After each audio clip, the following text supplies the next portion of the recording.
Dios les siga bendiciendo, hermanos. Vamos al Salmo 85. Ahí vamos a meditar en la palabra de Dios. Hace 8 días mirábamos cómo el llamado que Dios hizo a la vida de Isaías, cómo tuvo que transformar su visión acerca del reino de Dios para que Isaías pues volviera a ese primer amor. Isaías volviera a tener ese deseo de hacer la obra de Dios, y pues tuvo que tener un encuentro con Dios. Esperamos que esto haya producido algo en tu vida, que esto haya hecho algo en tu forma de ser como cristiano esta semana. Y pues hoy vamos a meditar en el Salmo 85, en el versículo 4, Salmo 85, versículo 4 al versículo 6. Y dice la palabra de Dios: Restáuranos, oh Dios de nuestra salvación, y haz cesar tu ira de sobre nosotros. ¿Estarás enojado contra nosotros para siempre? ¿Extenderás tu ira de generación en generación? ¿No volverás a darnos vida para que tu pueblo se regocije en ti? Pues vemos una necesidad, una exclamación del salmista, y pues ojalá y la podamos entender esta mañana. Pidámosle a Dios su sabiduría y su gracia. Padre, en el nombre de Jesús, te damos gracias, Señor, por tu palabra, Señor. Ahora permítenos, Padre, meditar en ella. Padre, ahora permítenos que a través de ella hoy tú nos hables, Señor, que a través de ella hoy nos muestres tu voluntad para nuestra vida, Padre, porque, pues, Señor Jesús,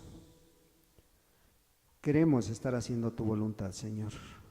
Queremos hoy, Padre, que tú trates con cada uno, Señor, nuevamente, amado Dios, y nos des esa unción de parte tuya para poder seguir haciendo tu obra, amado Dios.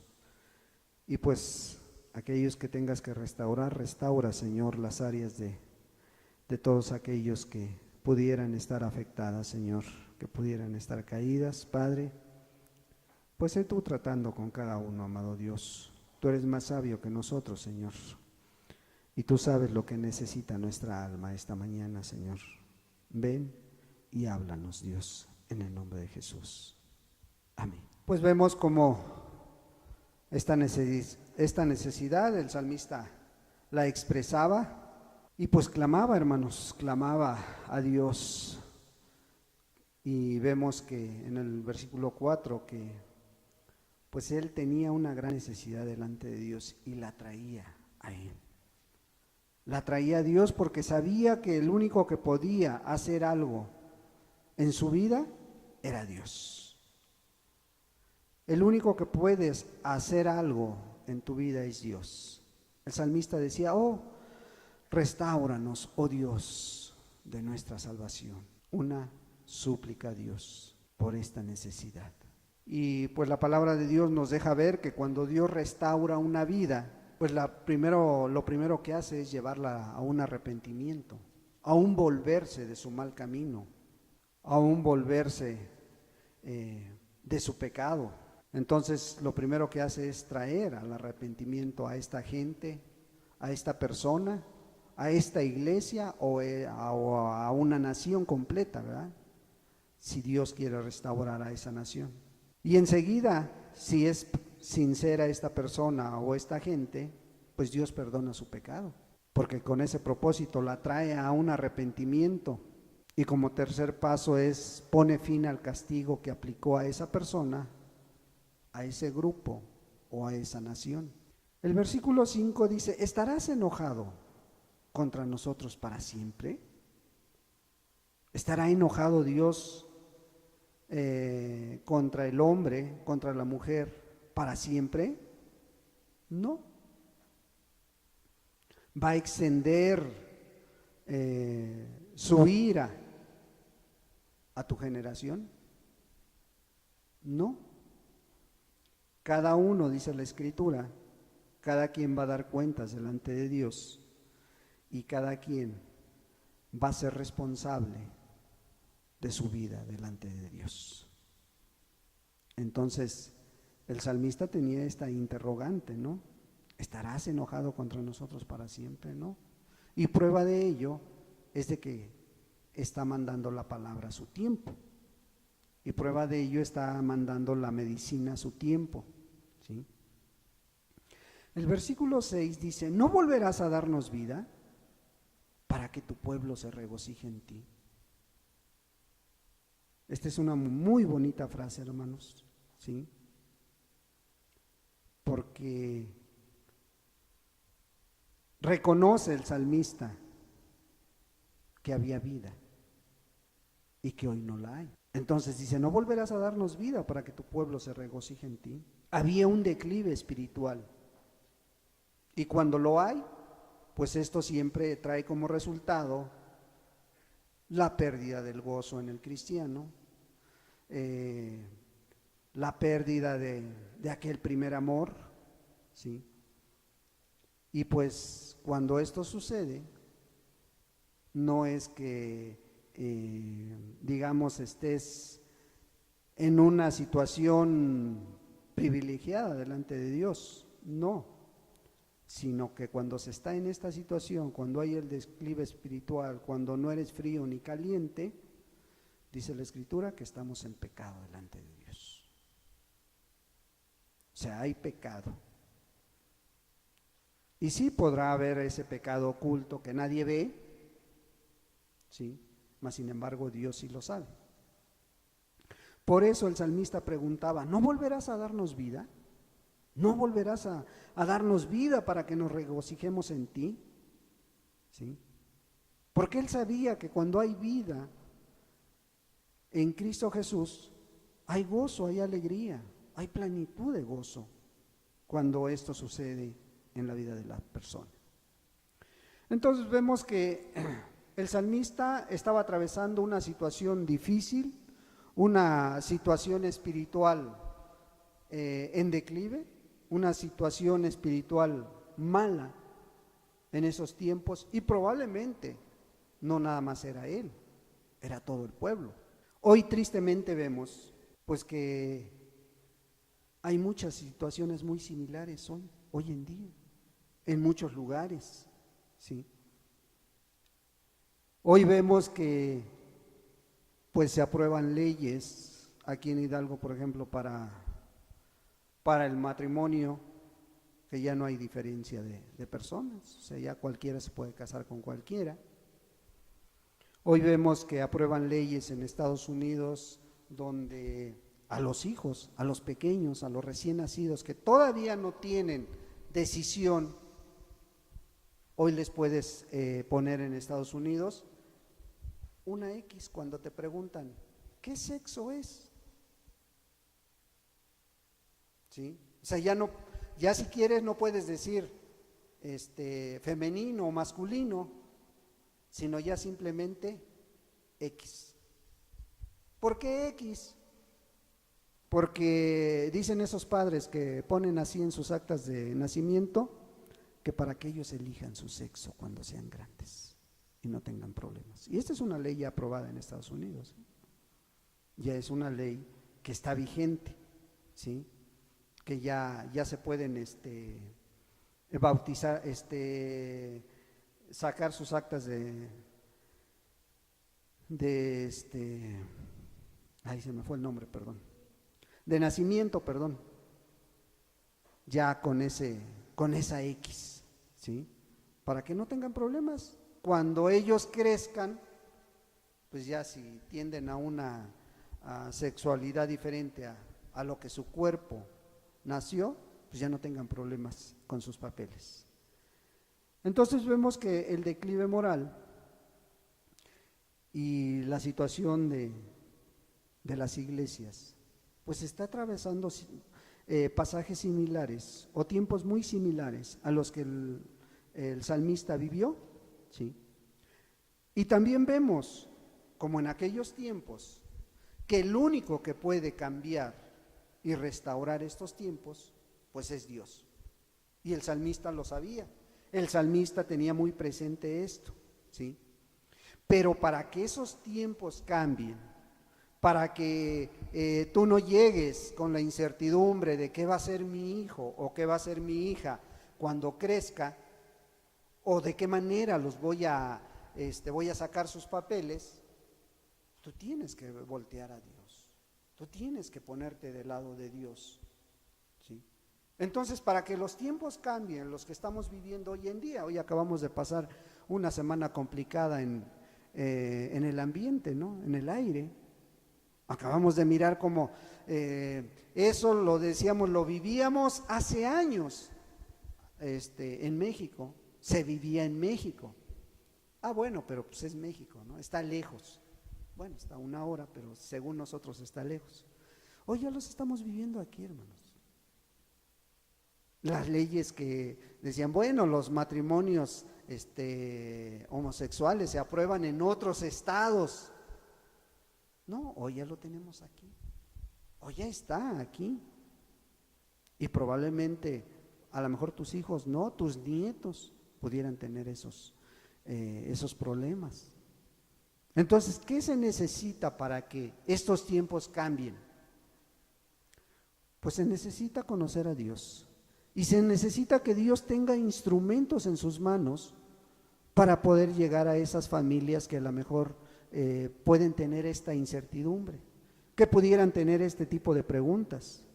Pero para eso se necesitan instrumentos, hermanos, instrumentos en las manos de Dios, instrumentos que conozcan a Dios, que teman a Dios, que amen a Dios, para que Dios los use y venga y cambie estos tiempos que estamos viviendo.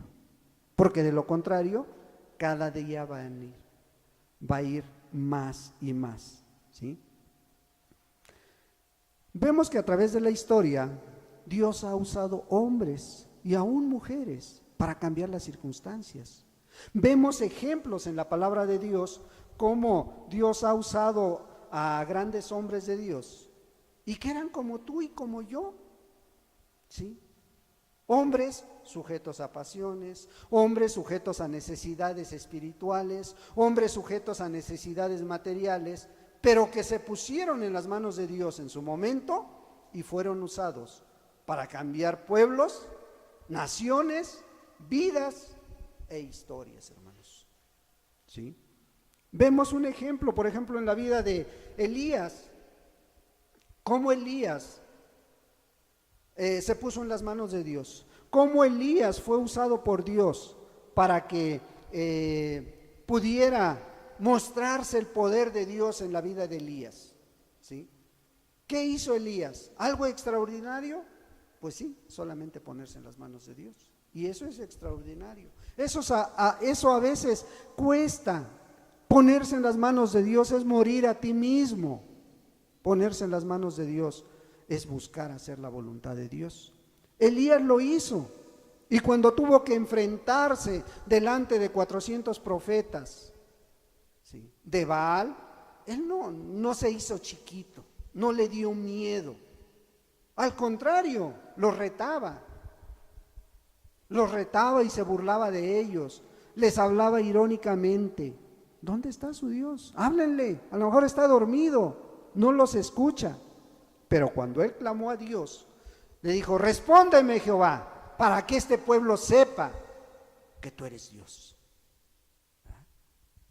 Entonces vemos que hay personas que Dios usa, y él cambió de una sequía espiritual que había y una sequía material, porque había 3 años que no había llovido, ¿sí?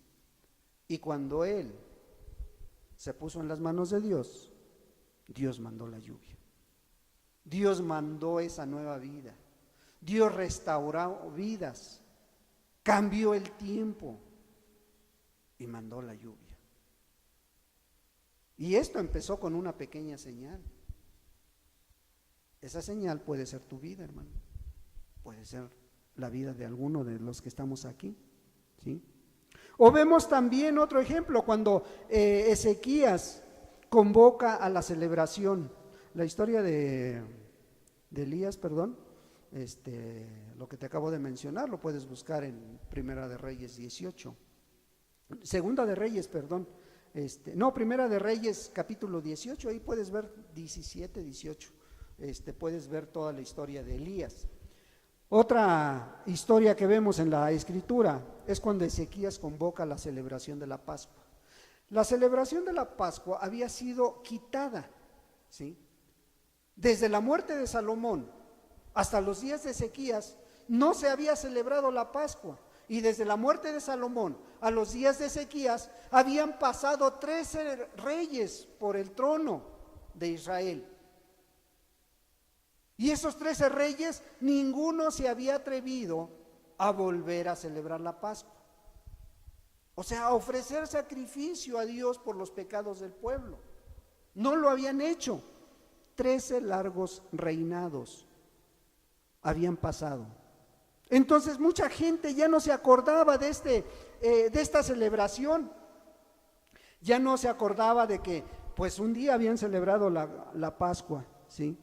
Ya era tal el tiempo que había pasado que mucha gente, los jóvenes sobre todo, ya no se acordaban. Pero había gente grande, había gente que sí había vivido este acontecimiento. Entonces cuando Ezequías, un rey que hizo la voluntad de Dios y que caminó conforme a la voluntad de Dios, vuelve a convocar a esta ceremonia, todos aquellos que sabían de este privilegio de ofrecer un sacrificio a Dios, se volvieron a él y se volvieron a Ezequías y le dijeron: estamos contigo, ¿sí? Y empieza a mandar cartas a todas las provincias y a todas las ciudades grandes para convocar a esta Pascua, y toda la gente empieza a venir a donde el rey estaba convocando, y se junta muchísima gente, a tal grado que Ezequías tuvo que dar muchísimos animales, ¿sí? Muchísimas ovejas, y sus príncipes también dijeron: también ponemos lo nuestro, y aportaron también 1000 novillos. Ezequías había dado 7000 novillos y 10,000 ovejas, y los príncipes dijeron: nosotros damos 1000 novillos más y damos 10,000 ovejas más, ¿sí? Porque era tal la gente, la alegría, el gozo de celebrar esta Pascua, de volverse a Dios nuevamente, que y que ellos durante esta festividad se celebraba durante 7 días seguidos. Bueno, fue tal la respuesta de la gente del volverse a Dios que tuvieron que celebrarlo 14 días, 7 días más, ¿sí? ¿Qué hizo Ezequías? Humillarse a Dios, volverse a Dios, para que Dios usara su vida y él fuera ejemplo para este pueblo, ¿sí? Entonces lo que Dios quiere es buscar esos instrumentos, hermanos, esos instrumentos que Dios usa, que estén dispuestos a hacer la voluntad de Dios. Cuando Esdras viene a reconstruir también el templo de Dios, cuando él empieza a hacer la reconstrucción, él reconoce que el pueblo está en pecado. ¿Por qué se da cuenta de esto? Porque toman mujeres de donde Dios no les había dicho, ¿sí? Toman mujeres extranjeras. Esdras se postra ante Dios, empieza a orar, y Dios le muestra que el pueblo está en pecado. Y le dice: ¿sabes qué? Tienen que arrepentirse, ¿sí? Entonces el pueblo reconoce que estaba en pecado delante de Dios, ¿sí?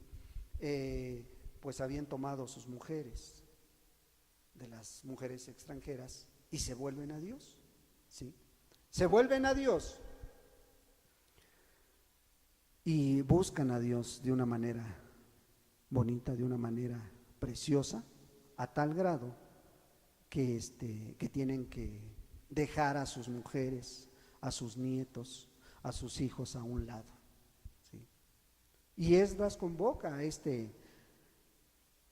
este resurgimiento del pueblo de Israel. Pero ¿sabes qué le dice Dios? ¿Sabes qué le dice Dios a Esdras? Allá en Esdras 10, capítulo 10, versículo 4, le dice Dios a través del pueblo. Fíjate, Dios usando al pueblo para motivar a Esdras, y le dice: levántate, porque esa es tu obligación, dice, y nosotros estaremos contigo. ¿Sí?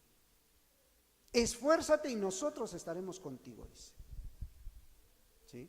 Entonces, vemos cómo Dios necesita esos hombres. ¿Sí? Es Esdras 9 y 10, capítulo 9 y 10. La otra historia de Ezequías es Segunda de Crónicas 30.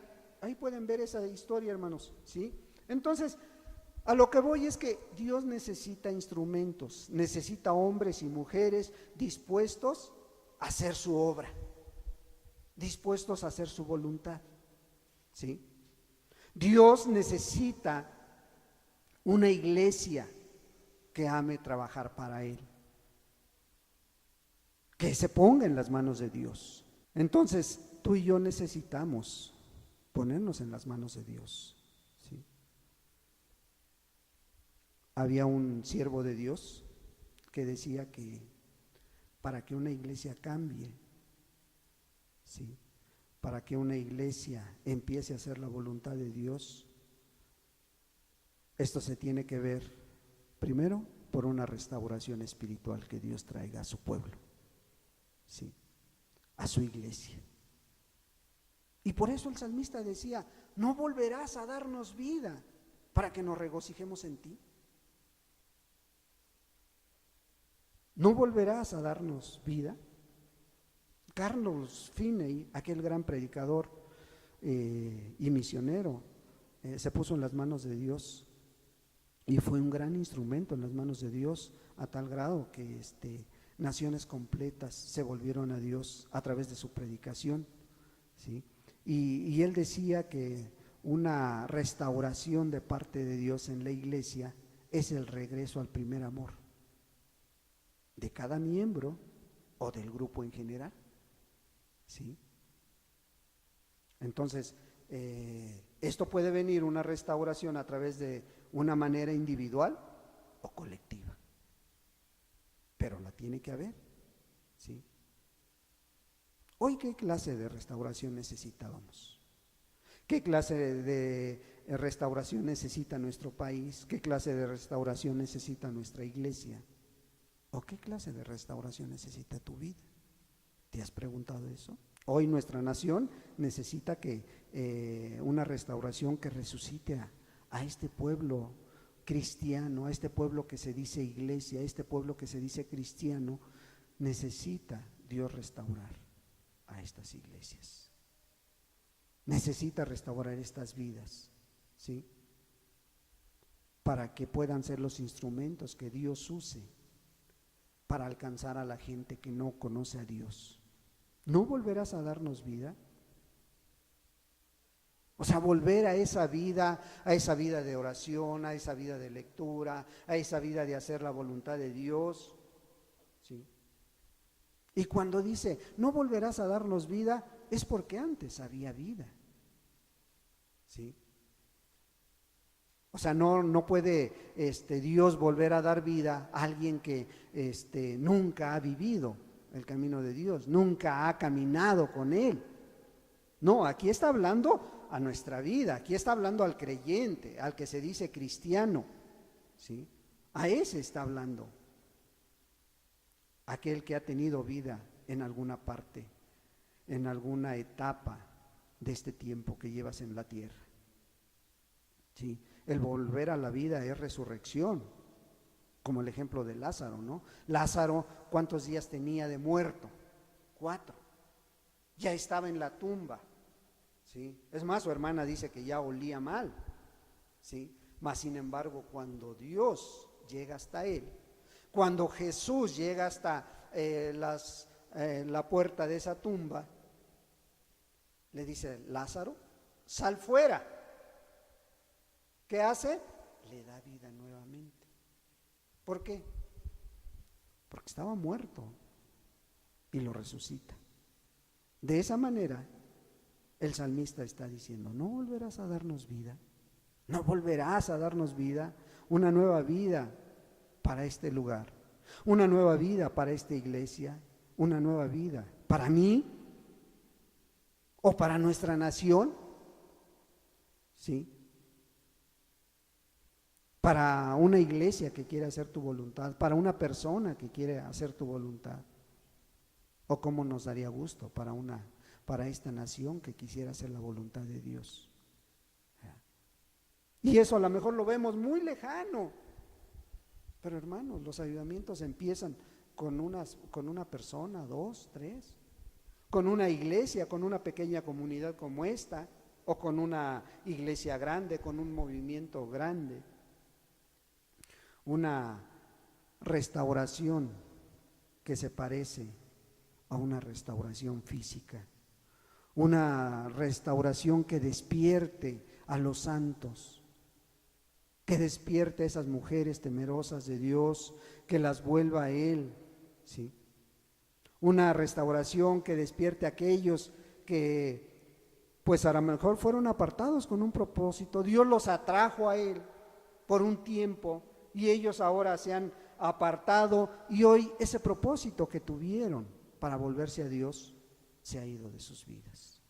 Esa visión que tuvieron en sus vidas se ha apartado, está hecho a un lado porque hoy persiguen un propósito materialista. Hoy persiguen un propósito que no está fundado en la voluntad de Dios. Necesitamos una restauración, hermanos, que ponga a cada uno de nosotros en acción, que quiera hacer la voluntad de Dios, que se ponga en las manos de Dios para que Dios actúe a través de ellos, que nos pongamos en acción, ¿sí?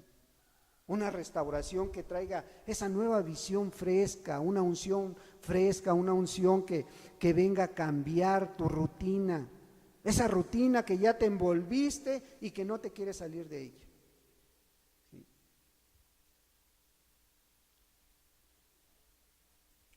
Una restauración, hermanos,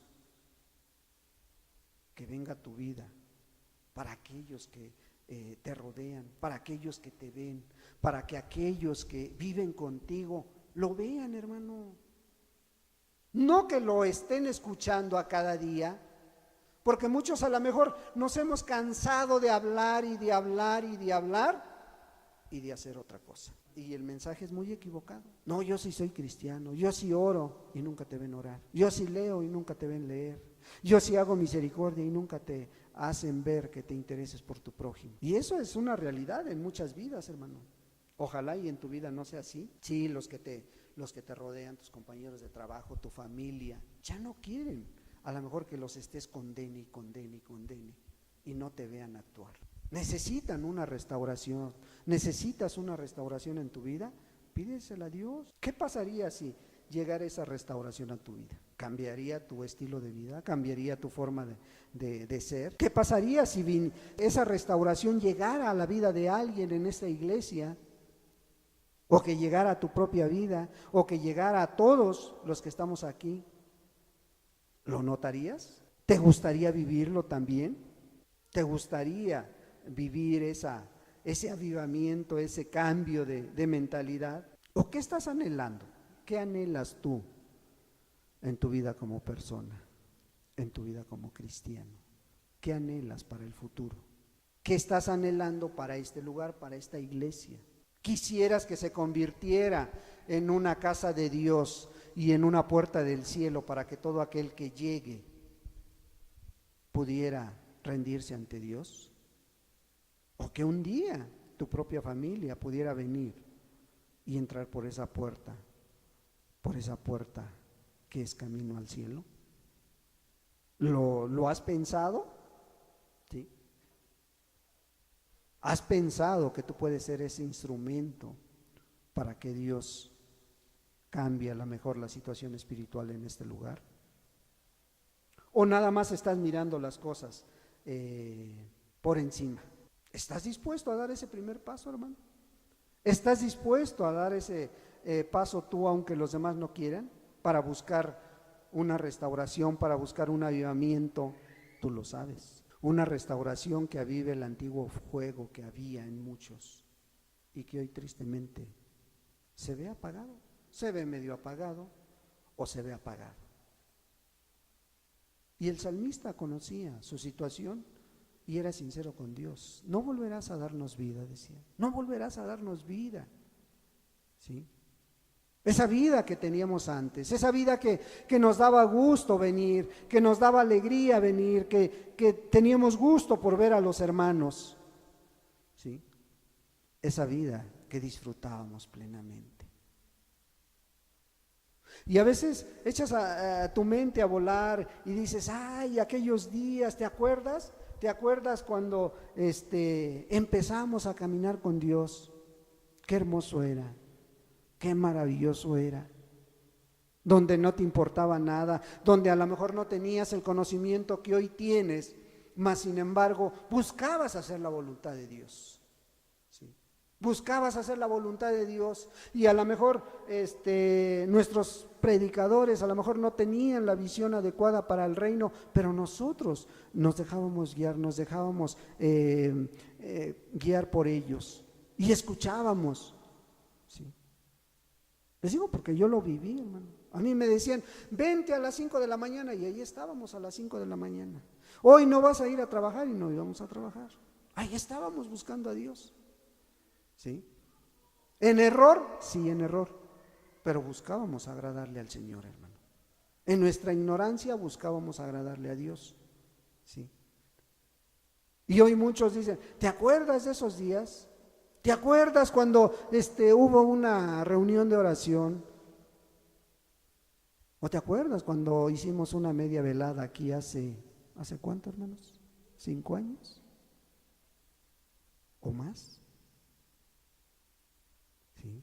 Y que nos gozamos y que estuvimos aquí y que 2, casi 3 horas estuvieron orando los hermanos, estuvimos todos orando y se fue el tiempo rapidísimo.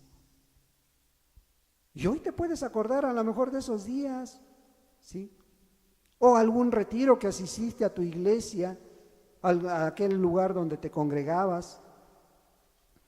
O cuando sabías que iba a venir, iba a haber una gran campaña donde iba a haber mucha gente, o iba a haber un predicador muy reconocido, iban a traerlo y había esa expectación. Estuviste orando 1 mes, 2 meses, 3 meses, estuviste orando 1 semana y ya querías que ese día llegara.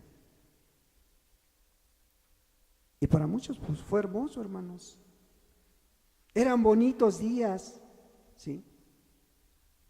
O cuando ya había fecha para tu bautizo y tenías que bautizarte y decías, pues ya va a llegar la fecha, y tenías esa expectativa y orabas y buscabas a Dios y buscabas hacer su voluntad.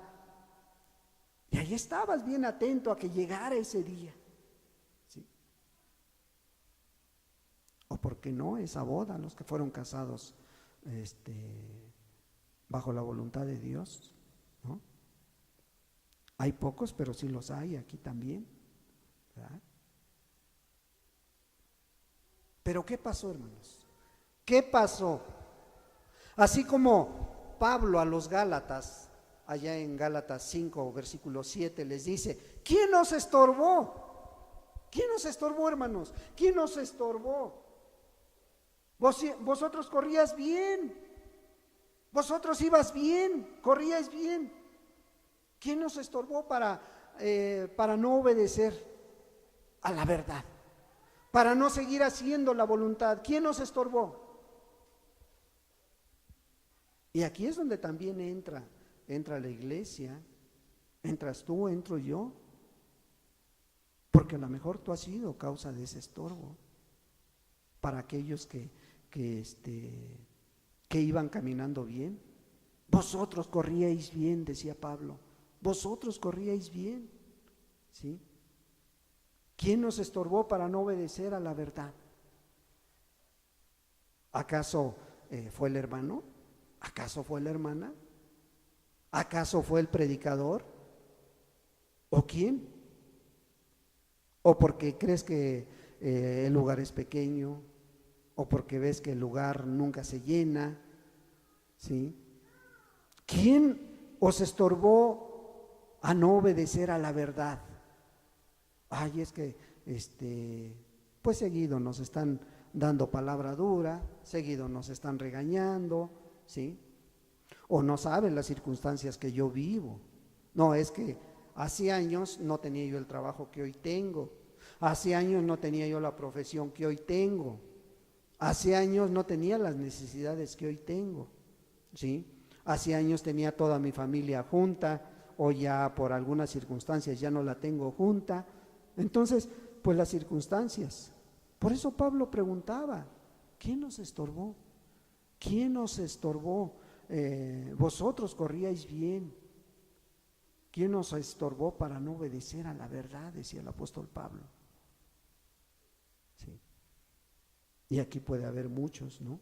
Muchos que tengamos argumentos para decir por esto y por esto a lo mejor me he enfriado, por esto y por esto he descuidado mis deberes espirituales. Entonces tú necesitas preguntarte, ¿necesitamos una restauración o no? Una restauración que venga a construir aquello que hoy está derribado. Una restauración que venga a reconstruir aquella comunión que antes tenías y que hoy está rota. Una reconstrucción que te venga a recordar nuevamente quién te salvó. No fue el hermano que digas, es que la actitud del hermano, es que la actitud de la hermana me tropezó. No, él no fue quien te salvó. El que te salvó fue Jesús, hermano. Y Él no te ha fallado. Él sigue vigente. Y tú sabes, que te venga a dar gozo, alegría cuando te recuerde ese tiempo en el que Él estuvo tratando contigo y que te salvó y que te mostró lo que Él hizo por ti, lo que Él hizo para salvarte. Y no fue una cosa sencilla. Dio su vida, hermano. Murió en la cruz por ti. Y cuando tú alcanzaste a ver esa cruz, tú tenías ese gozo, esa alegría de llegar ante su presencia. Y hoy a lo mejor dices las circunstancias, hoy a lo mejor dices mi trabajo, hoy a lo mejor dices el hermano, la hermana, los tiempos que estamos viviendo. Es que se tiene que cumplir, hermano, la palabra de Dios que dice que por haberse multiplicado la maldad, el amor de muchos se enfriará. Pero yo no quiero ser de esos muchos, hermano. Yo quiero ser de esos pocos que sí se van a salvar, hermano. No sé tú, pero sí queremos ser de esos pocos que se quieren salvar, hermano. ¿Sí? Entonces, ¿no volverás a darnos vida? Y creo que el Señor ha venido de una manera u otra, a veces a lo mejor tratando contigo, a veces tratando con el que está a tu lado, a veces tratando con toda la iglesia, pero de una o de otra manera ha venido tratando con cada uno. Y si tú no quieres escucharlo, es que necesito un alimento diferente, es que necesito una palabra diferente, pues está atento, hermano. A lo mejor el día que Dios iba a hablar contigo, estabas descuidado. A lo mejor el día que Dios trató contigo no alcanzaste a escuchar. ¿Por qué? Porque estabas distraído. ¿Por qué? Porque a lo mejor no viniste. ¿Sí? Pero el salmista clamaba, decía, Señor, ¿no volverás a darnos vida? ¿No volverás a darnos vida, Señor? Para que tu pueblo se regocije en ti. O sea, había un propósito. No era darme vida para ir a deleitarme allá afuera en el mundo. No, el salmista decía, no volverás a darnos vida para que me regocije en ti, para que nos regocijemos en ti, para que nos gocemos en tu presencia, para que no únicamente sintamos gozo, alegría cuando están las alabanzas preciosas como las que acabamos de cantar, y cuando viene la palabra ya empezamos a demudar nuestro rostro, empezamos a ponernos serios, empezamos a ver nuestra realidad espiritual, hermanos. ¿Sí? El salmista decía, no, Señor, no volverás a darnos vida para que tu pueblo, tu iglesia, yo me regocije en ti. Claro que sí. ¿Sí? Y aquí pudieras decir, bueno, pues es que, pero no todos estamos igual, hermano. Es cierto, hermanos. Es cierto, nuestro caminar con Dios es individual, porque cuando estemos delante de Dios, solamente tú y Dios van a estar ahí, dándole cuentas. Es cierto, es individual, pero no tiene que aislarse, hermanos. Tu caminar cristiano no tiene que aislarse en tus 4 o 5 problemas. ¿Por qué? Porque nos necesitamos unos a otros. Necesitamos involucrarnos en las situaciones que están atravesando todos, ¿sí? Nuestra salvación es individual, pero no es aislada. Nos necesitamos los unos a los otros, hermanos. Se supone que el vínculo que nos une, ¿cuál es? El amor. El Señor Jesús le dijo a sus discípulos: por esto los van a conocer. ¿En qué? En que se conozcan en el amor, los unos por los otros, ¿sí? Entonces, vemos que a veces te aíslas, vemos que a veces tú solo quieres arreglar tus problemas y haces a un lado ese vínculo que ha puesto Dios en medio de nosotros, que es el amor, ¿sí? Ay, es que yo no he encontrado amor en este lugar. Pues hermano, hermana, creo que el que menos lleva aquí, por lo menos lleva 6, 8 meses, por lo menos. Bueno, con ese tiempo ya es posible que tú muestres el amor que has entendido de parte de Dios. Y si el hermano que lleva 5 años, 6 años, 7 años, que son los que llevamos aquí más o menos, no lo ha sabido dar, pues tú dalo, tú muéstralo. Ya deberías tener bien claro cuál es el amor de Dios, hermano. Ya deberías tener bien claro qué es ser cristiano, con lo poco o lo mucho que has escuchado, ¿sí? Entonces, no le echemos la culpa a los demás, ¿sí? No le echemos la culpa que no lo hemos visto. Ese amor cristiano, ese amor ágape, ese amor que todo lo sufre, todo lo espera, todo lo puede, todo lo soporta. Es que no me saludó.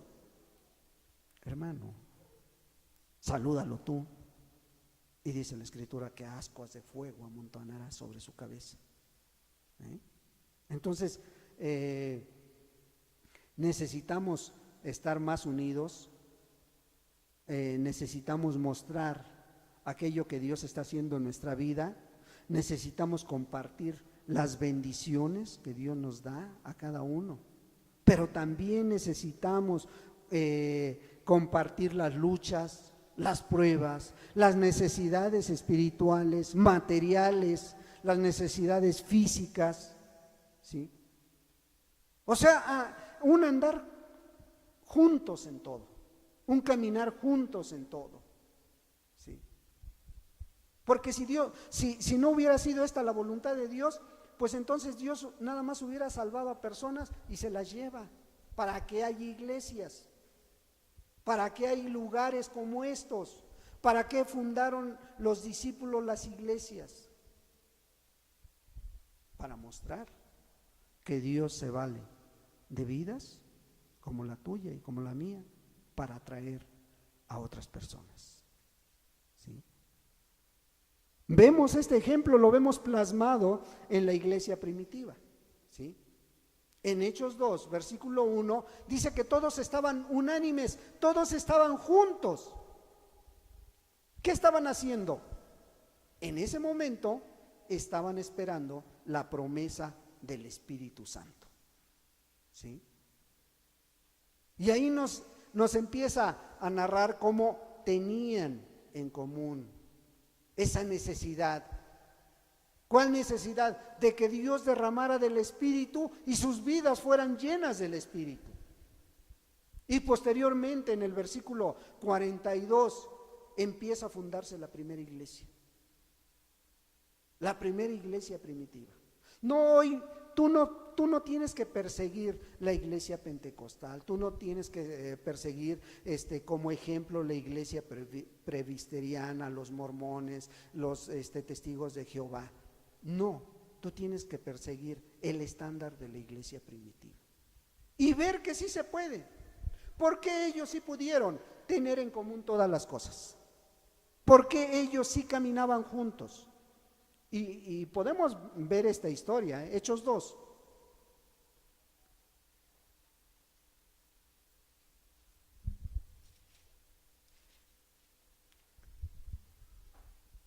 En el versículo 1 dice que cuando llegó el día de Pentecostés, estaban todos unánimes, todos juntos, ¿sí? Estaban esperando la bendición de Dios. Bueno, en el versículo 42 dice, y perseveraban en la doctrina de los apóstoles ¿Y cuál era la doctrina de los apóstoles, hermanos? ¿Cuál era? Perseveraban en el arrepentimiento y fe en Jesucristo. Esa era la enseñanza que ellos daban. ¿Por qué te digo esto? Porque si vemos en el primer mensaje de Pedro, ahí mismo, en ese mismo capítulo, versículos antes, ¿qué dice? ¿De qué les habló? De arrepentimiento y fe en Jesucristo. ¿Sí? ¿Y cuántos se convirtieron? 3,000. Y no fue una no fue una llamarada de petate como hoy los predicadores se jactan. Es que en la campaña que hicimos se convirtieron 500. Y vas al siguiente servicio a su iglesia y le dices, ¿y los 500 que se convirtieron en la campaña? Pues ya no regresaron. ¿Y sabes por qué? Porque no había convicción, no había arrepentimiento, no había fe en Jesucristo. Hicieron una oración mágica diciendo te acepto como mi único y suficiente Salvador. Pero Cristo no los había aceptado. ¿Sí? Y ellos, dice que no, ellos perseveraban. O sea, todo este grupo de personas, todo este grupo de discípulos perseveraban en la doctrina de los apóstoles, dice. Y perseveraban en la doctrina de los apóstoles, en la comunión. O sea, el caminar juntos, el estar juntos, ¿sí? Unos con otros en el partimiento del pan y en las oraciones. O sea, no únicamente había reuniones de oración, también había convivios, también convivían, también participaban de lo que Dios les daba, de su arrocito, a lo mejor de sus frijolitos, de lo que Dios ponía en ellos, lo traían y lo compartían o invitaban a los hermanos. ¿Sabes qué, hermano? Te espero en la casa, vamos a comer hoy. Y ahí se veía manifestado el amor en ellos, dice, en la comunión unos con otros. ¿Y qué pasó? El versículo 43, y sobrevino temor a toda persona, y muchas maravillas y señales eran hechas por los apóstoles. ¿Sí? O sea, ¿qué pasaba? No dice y sobrevino temor a todos los cristianos. No, vino temor, y ese temor de mirar que sí se podía caminar como cristiano, que sí se podía ser cristiano en ese tiempo, vino, pero a las personas que los veían, hermano, ¿sí? ¿Y sabes por qué? Dice, porque todos los que habían creído estaban juntos y tenían en común todas las cosas. Y era tal esto común en ellos que no había necesidad en ellos, hermano. No había necesidad, porque la abundancia de unos suplía la escasez de los otros. Y se manifestaba ese amor en hechos y en palabras. Y se manifestaba ese amor en compartir lo poco o lo mucho que tenían, ¿sí?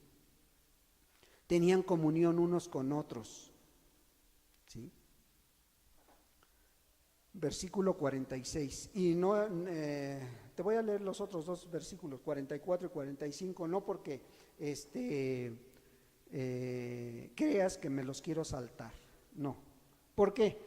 Dice, todos los que habían creído estaban juntos y tenían en común todas las cosas, y vendían sus propiedades y sus bienes y los repartían a todos según la necesidad de cada uno. Ay, hermano, es que eso ya no se puede hacer, porque miramos egoístamente las cosas, hermano, ¿sí? Porque esto es posible.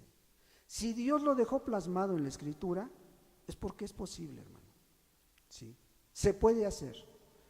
Que desafortunadamente no se haga, eso no quiere decir que sea imposible para hacerlo, hermanos, ¿sí?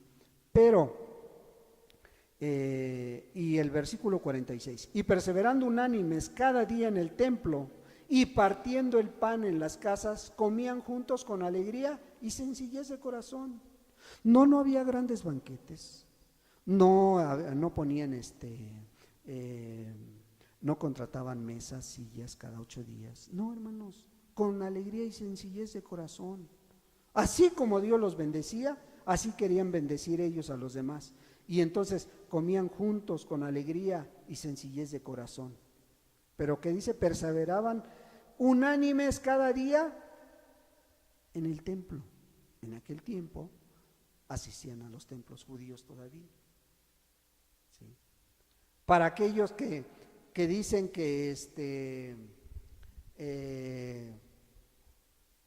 que el Antiguo Testamento acaba con Malaquías, ¿sí? Y que el Nuevo Testamento empieza con Mateo. ¿Será así? No, porque Mateo, Marcos, Lucas, Juan y todavía una parte de los hechos hablan de las tradiciones judías, ¿sí? Y todavía los evangelios narran la vida de Jesucristo. Y Jesucristo nació judío, vivió judío, bajo la ley judía, murió judío. Y cuando muere y viene Dios y se lo lleva, ya por última vez después de haber aparecido a más de 500, empieza el tiempo de gracia. Empieza el Nuevo Testamento. Pero los templos judíos seguían vigentes. La iglesia primitiva no se reunía en lugares como estos. Ella se reunía bajo un árbol, pero también se reunía bajo aquellos templos judíos que se convirtieron al cristianismo sus líderes. ¿Sí? Por eso habla de templos judíos, hermanos. ¿Sí? Porque luego podemos confundir. ¿Y entonces por qué habla de templos? No, la primera iglesia no fundó templos, hermano, ni vino a hacer templos, pero sí los utilizaban, ¿sí? ¿Por qué? Porque aquellos líderes judíos se habían convertido al cristianismo. Entonces ellos dicen que a cada día de reunión, no a lo mejor diario, porque tenían actividades, hermanos, pero a cada día que tenían reunión, los hermanos convivían, los hermanos perseveraban, los hermanos no faltaban a sus reuniones, ¿sí? Y esto lo podemos mirar, cómo guardaban sus tradiciones ellos, a pesar de muchos errores que a lo mejor pudieras ver en sus vidas, de sus tradiciones que conservaban, ¿sí? Porque, por ejemplo, los judíos en el día de reposo eran muy celosos de ello, cosa que muchos de nosotros no tenemos, ¿sí? Ese celo reverente, ese celo por estar en la casa de Dios, como veíamos en el Salmo 84, más vale un día en tus atrios que 1000 fuera de ellos. Era un gozo, una alegría. Bueno, esta primera iglesia tenía ese gozo, esa alegría, tenía ese deseo de estar juntos, y partiendo el pan en las casas comían juntos con alegría y sencillez de corazón. Había alegría y sencillez de corazón, tenían gratitud y lo mostraban, orando, cantando, ¿sí? Entonces, Dios, al ver esta actitud que ellos tenían, dice el versículo 47, alabando a Dios y teniendo favor con todo el pueblo, ¿sí? Con todo el pueblo. O sea, no, estos no estaban peleados con su cuñada, con sus hermanos, con sus compañeros de trabajo. No estaban peleados con su vecino o con su vecina. Dice que tenían favor con todo el pueblo, ¿sí? Entonces Dios, al ver esta actitud de su iglesia, de aquella iglesia que estaba naciendo, de aquel grupo de personas que estaba fundando esa primera iglesia, Dios, al ver esa actitud, ¿qué hacía? Añadía a la iglesia los que iban a ser salvos. Sí. Era Dios atrayendo a la gente. ¿Cómo atraía Dios a la gente? Por la vida de la iglesia, por la vida que tenían, por el testimonio que tenían. Lo estamos mirando. Dice que al ver esa actitud, Dios añadía, ¿sí? Dios añadía a los que iban a ser salvos, ¿sí? Entonces, vemos que por eso necesitamos una restauración. Por eso necesitamos un avivamiento, hermano. Por eso necesitamos que Dios venga y restaure ese gozo cristiano que a lo mejor antes tenías. Necesitamos esa restauración para que hoy en día ya no haya cristianos derrotados. Cristianos que llega el fin de semana y ya vienen a cargar pila. ¿Sí? Porque durante la semana Dios no les bendice, o Dios no derrama de su espíritu. ¿Por qué? Porque están derrotados de antemano. Y llega el domingo, llega el fin de semana y hay el sábado empiezan a cambiar ese mal carácter y traen su mejor cara los domingos. Pero que entre semana, cuidado con su carácter. O llegan bien desalentados. Ay, ya no sé qué hacer en esto, ya no sé qué hacer en aquello. ¿Sí? O muchos que están, pues que ya se alejaron, que andan descarriados. Que hay unos que vienen hoy, vienen dentro de 3 semanas, hay unos que vienen cada mes, cada 2 meses, o hay unos que de plano ya ni vienen. O hay algunos que están a punto de dejar a Dios, pero que no quieren abrirse con el hermano o con la hermana que los visita, que platica. No quieren contar sus cosas. ¿Y sabes por qué? Porque muchos dicen, no, es que eso no es para mí. ¿Sí? Yo prefiero solo. El salmista decía, ¿no volverás a darnos vida? ¿No volverás a restaurar esas vidas para que tu pueblo se regocije en ti? Hoy necesitamos hacer una realidad los ejemplos que vimos, Elías, Esdras, ¿sí? La iglesia primitiva. Necesitamos que Dios use nuestras vidas para cambiar los tiempos que estamos viviendo. ¿Podrá hacerlo Dios? ¿Querrá hacerlo Dios? Claro que sí lo quiere hacer, hermano. Habacuc 3, capítulo 3. Sí, hermanos, Habacuc capítulo 3, versículo 2. Esto también es una oración, hermanos. Es una plegaria del profeta Habacuc. Dice el versículo 2: Oh Jehová, he oído tu palabra y temí. Oh Jehová, aviva tu obra en medio de los tiempos. En medio de los tiempos, hazla conocer. En la ira, acuérdate de la misericordia. ¿Sí? El profeta Habacuc también miraba unos tiempos como los que vio el salmista. ¿Sí? También miraba cómo el pueblo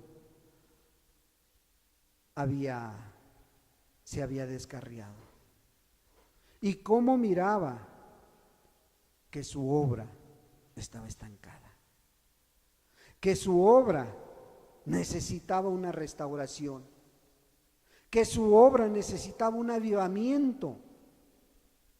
Y por eso él decía, aviva tu obra en medio de los tiempos. Sí, hoy ya se nos hizo común, hermanos, ver las marchas de los homosexuales. Hoy ya se nos hizo común ver a las familias disfuncionales. Ya se nos hizo común ver los asaltos, los drogadictos. Ya se nos hizo común ver que nuestros hijos no quieren volverse a Dios, que nuestras familias se alejan cada vez más de Dios. Ya se nos hizo común ver la maldad que está en medio de nosotros. Y se nos hace común ver que a lo mejor nuestros hijos nada más están esperando la mayoría de edad para decir, ¿sabes qué? Ahí nos vemos. Yo ya no quiero ir contigo. El profeta miraba esta condición y le decía al Señor, Señor, aviva tu obra, aviva tu obra. Muy semejante a las palabras del salmista que decía, Señor, no volverás a darnos vida para que nos regocijemos en ti. Restáuranos, Señor, decía. Creo que tú y yo, hermano, necesitamos hacer nuestra restauración. Tú necesitas hacer tuya esta oración. Y así como dijo el profeta Habacuc, oh Señor, he oído tu palabra, he escuchado tu palabra. Nada más que el profeta dijo, y temí. No sé tú qué vayas a hacer, ¿sí? No sé si tú creas que esta es palabra de Dios o no, eso tú lo sabes.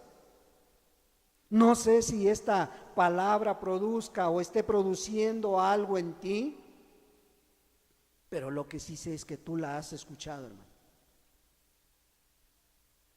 Y la estás escuchando. Y no sé si venga y produzca ese temor reverente en tu vida, eso tú lo vas a saber. Y tú sabes qué es lo que va a producir. La pregunta sería, ¿crees que Dios pueda traer una restauración a tu vida? ¿O crees que Dios pueda traer una restauración a esta iglesia? Ya no, a lo mejor ya no nos enfoquemos más allá. Que pueda traer una restauración a este estado. Concéntrate en tu vida y en este lugar, hermano. ¿Crees que lo pudiera hacer? Sí. ¿Crees que estos tiempos que acabamos de decirte, que estamos viviendo, solo Dios los puede cambiar? ¿De qué manera los puede cambiar? ¿Cómo lo va a hacer, hermano? ¿Siguiendo la corriente de las demás denominaciones? Yéndote corriendo a tu casa hoy en día y te pones a declarar y te pones a decretar y te pones a atar. ¿Crees que de esa manera lo va a hacer Dios? ¿O crees que Dios va a traer programas de televisión o prédicas a través de la televisión para que tú te conviertas o para que tú restaures tu vida? ¿O que necesitamos campañas masivas, traer a grandes predicadores, a aquellos que salen por la televisión, aquellos que todo mundo los conoce? ¿Crees que necesitamos eso para que Dios vuelva ese primer amor a tu vida? ¿O necesitamos decir lo que el profeta dijo? He oído tu palabra y temí. He escuchado tu palabra. En medio de los tiempos, hazla conocer. Pero ojalá y te haya quedado bien claro que para que esto suceda, para que Dios haga conocer su obra, para que Dios restaure las vidas, se necesitan instrumentos que muestren al mundo, que muestren a tu vecino, que muestren a tu prójimo más cercano, a tu esposo, a tu esposa, a tus hijos, que sí se puede vivir como cristiano en estos tiempos tan malos. Y solamente eso va a hacer que muchos se vuelvan al primer amor, hermano. Que sí se puede ponerse en las manos de Dios para ser útil. He oído tu palabra y temí, dice el profeta Habacuc. No sé qué has escuchado, hermano, pero ojalá y Dios haya tratado en alguna área. Lo poquito que entiendas, ve y ponlo por obra, hermano. Medita un momento, hermano.